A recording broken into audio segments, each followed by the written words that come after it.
Question पूछा जा रहा है आपसे क्रिस्टल डायोड के बारे में कि वो कैसा डिवाइस है। तो सबसे पहले तो एक नया नाम दे दिया डायोड के पहले। आपके बार बार आता है आपके जहन में बात की PN junction diode, PN junction diode, detail में पढ़ना भी वही है।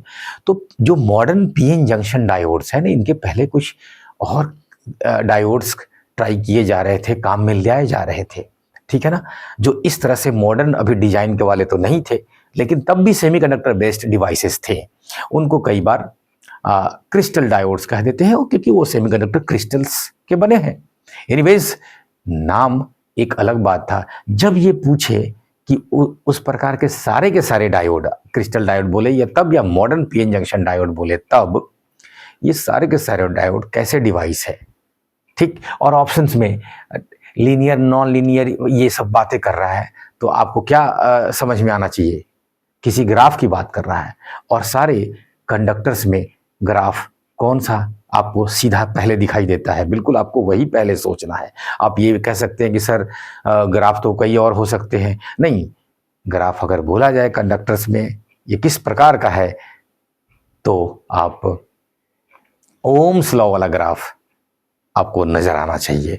और आप जानते हैं कि डिवाइस में अगर आपने फॉरवर्ड बायसिंग किया है तो कुछ इस प्रकार का ग्राफ मिलता है, रिवर्स बायसिंग किया है तो कुछ इस प्रकार का ग्राफ मिलता है। ये इतना छोटा करंट है, रिवर्स में इतना छोटा करंट है कि आप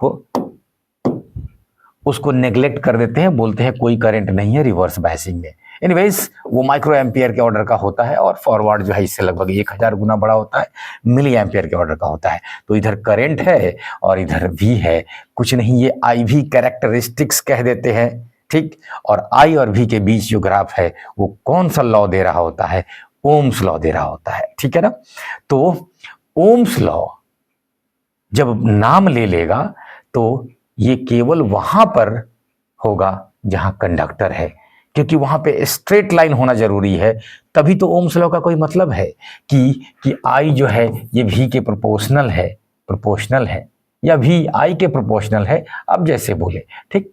तो ये कैसे जुड़ा है? तो ये आर से जुड़ा है, आर इज ए कांस्टेंट, ठीक है ना।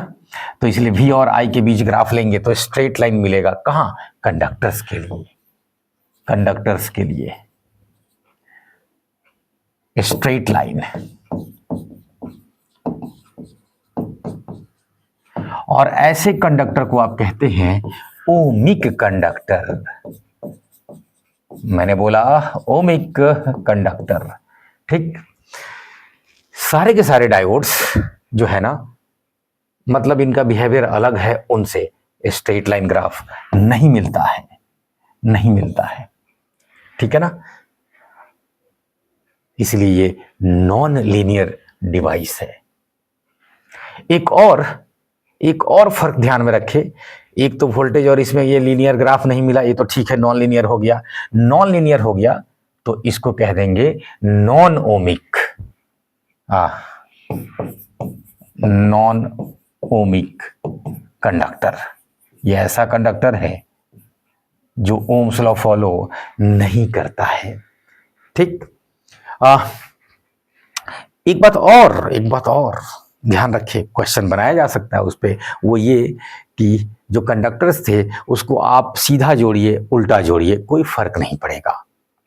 इसलिए वहां पे बायसिंग वर्ड यूज नहीं करेंगे, कोई पक्षपात नहीं है, कोई बायसिंग नहीं है, ठीक। आप जैसे जोड़िए, आर तो आर है, रेसिस्टर तो रेसिस्टर है, लेकिन ये जो है फॉरवर्ड में बैटरी को कैसे आप जोड़ रहे हैं उसके हिसाब से, फॉरवर्ड में कुछ और बिहेवियर, रिवर्स में कुछ और बिहेवियर, मतलब ये तो पक्षपात हो रहा है, बायसिंग हो रहा है।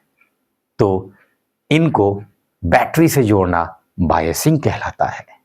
Thank you.